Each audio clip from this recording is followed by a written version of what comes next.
This isn't just a classroom, it's a window to the world, where videos and visuals teach me more than words ever could.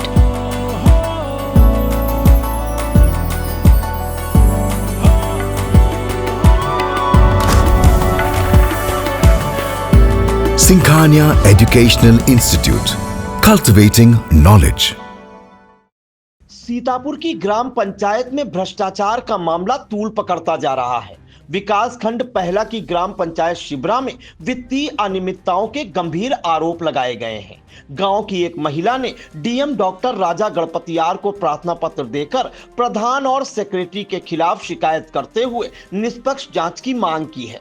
मामला block पहला की ग्राम पंचायत शिबरा का है, जहां की निवासी गुड्डी देवी पत्नी जगजीवन राम ने डीएम डॉक्टर राजा गणपतियार को शिकायती पत्र सौंपकर ग्राम प्रधान और सेक्रेटरी पर गंभीर वित्तीय अनियमितताओं के आरोप लगाए हैं। शिकायतकर्ता का कहना है कि ग्राम पंचायत में विकास कार्यों और योजनाओं के नाम पर अनियमित तरीके से धन खर्च किया गया है। आइए सुनते हैं शिकायतकर्ता जगजीवन राम ने आई इंडिया से क्या कुछ कहा। सर, मनरेगा की जांच तो 2-3 महीना पहले डाली थी, उसमें कोई कार्रवाई नहीं हुई है और हम सीतापुर के दौड़ रहे हैं, बेर चक्कर लगा रहे हैं और जो गए थे वो देर से गए थे और उसमें पूरी कार्रवाई नहीं हुई है। उसमें सर घोटाला हुआ है कि लेन देन का, इसीलिए कुछ नहीं दिखाया जा रहा है। किस पर आरोप है? ग्राम प्रधान क्या नाम है? दीपा यादव। और वो ये भी कहते हैं, डंडोरा पीटते हैं कि जो शिकायत करते हैं उनको लाभ ऐसी बोलते हैं। मतलब कैसा घोटाला उन्होंने किया है? कौन कौन सी चीज़ों में घोटाला किया है? पेड़ लगवाने में खेतन में वो घोटाला किया है और मनरेगा में जो खड़ंजा था उसके आसपास मिट्टी की घोटाला है, पटान का। तो कब से आप शिकायत के लिए दौड़ रहे हैं? क्या कुछ आश्वासन मिला आपको? 2-3 महीना पहले डीएम साहब के एप्लीकेशन लगाई थी, तब से दौड़ रहे हैं। क्या बताया गया डीएम ऑफिस? कहीं ना जांच कर लेंगे।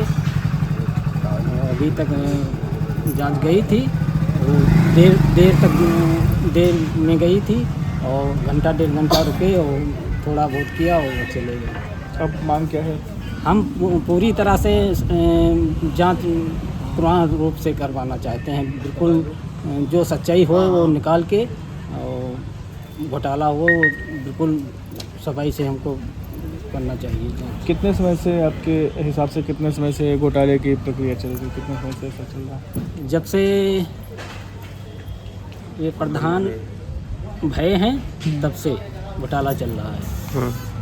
गुड्डी देवी के मुताबिक उन्होंने पहले भी शपथ पत्र और साक्ष्यों के साथ अधिकारियों से इस मामले में शिकायत और मांग की थी कि मामले की जांच जनपद स्तरीय अधिकारियों की टीम से कराई जाए ताकि पूरे मामले का खुलासा हो सके। शिकायत में यह भी कहा गया कि इस मामले की जांच के लिए डीसी मनरेगा को जांच अधिकारी नामित किया गया था, लेकिन 1 महीने से ज्यादा समय बीत जाने के बाद भी जांच आगे नहीं बढ़ सकी। आइए सुनते हैं शिकायतकर्ता विनीत वाजपेयी ने इस पूरे मामले को लेकर क्या कुछ कहा। हमारे यहाँ पे समस्त कार्यों की जांच डाली गई थी, लेकिन हमारे यहाँ जो जांच हुई है वो केवल मनरेगा की जांच हुई है, बाकी किसी भी कार्य की जांच नहीं हुई।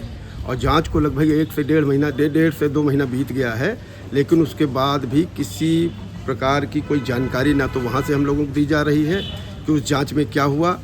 और बाकी जैसे हम लोगों ने कई चीज़ों की जांच डाली थी, जैसे नल रिबोरिंग की है और जो गांव में मतलब लाइट वगैरह लगवाई गई थी, उन सब चीज़ों की किसी चीज़ की और कोई चीज़ की जांच ही नहीं हुई, केवल मनरेगा की जांच हुई। कोई सामुदायिक शौचालय है, पक्के काम जो हुए हैं, मतलब अन्य किसी चीज़ की जाँच नहीं हुई, केवल जाँच की है उन्होंने तो एक केवल मनरेगा के कार्यों की, वो भी 3 बजे पहुँचे थे।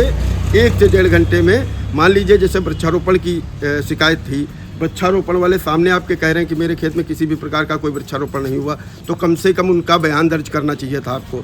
बयान दर्ज करने के बाद आपको उनके खेत तक जाना चाहिए था कि वो सही बोल रहे हैं या गलत बोल रहे हैं। लेकिन इस तरीके का मनरेगा आयुक्त ने कोई भी किसी के वहाँ तक जाने की कोशिश नहीं की। उसके अलावा वो जो अरे ये क्या होता है, तालाब जो बनाए जाते हैं गांव में, उस पे उस अमृत सरोवर में वहाँ पे वृक्षारोपण जो कराया गया था, वो भी कोई कार्य मनरेगा आयुक्त को पूरा नहीं मिला। कहीं पे कोई कार्य पूरा नहीं मिला, लेकिन उसके बाद भी कार्रवाई शून्य के बराबर है, ये आप समझ लीजिए। तो हमारा कहना यही है कि पहली बात तो जितनी जांचें हमने डाली थी उन सब जांच की जाए विधिवत तरीके से, और उसके ऊपर जो भी कार्रवाई की जाए वो बिल्कुल पारदर्शी तरीके से की जाए, जिससे हम लोगों को भी पता चले कि हम लोगों ने जो जांच डाली थी उसमें क्या कार्रवाई हुई है। बताया जा रहा है कि प्रधान और सेक्रेटरी को नोटिस जारी कर स्पष्टीकरण मांगा गया था, जिसकी समय सीमा 21 जनवरी 2026 को पूरी हो चुकी है। इसके बावजूद कोई जवाब नहीं दिया गया और जांच प्रक्रिया भी आगे नहीं बढ़ी। शिकायतकर्ता ने आरोप लगाया कि पूरे मामले की जांच को दबाने की कोशिश की जा रही है। वहीं उन्होंने जिला प्रशासन से निष्पक्ष जांच कर दोषियों के खिलाफ कड़ी कार्रवाई की मांग की है। अब देखना यह होगा कि जिला प्रशासन इस मामले में क्या कदम उठाता है और आरोपों की जांच कब तक पूरी होती है।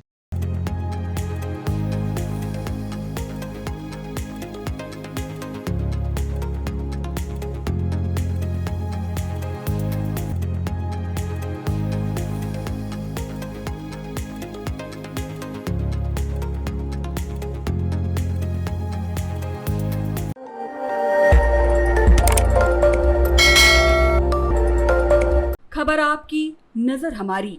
देखते रहिए आई इंडिया।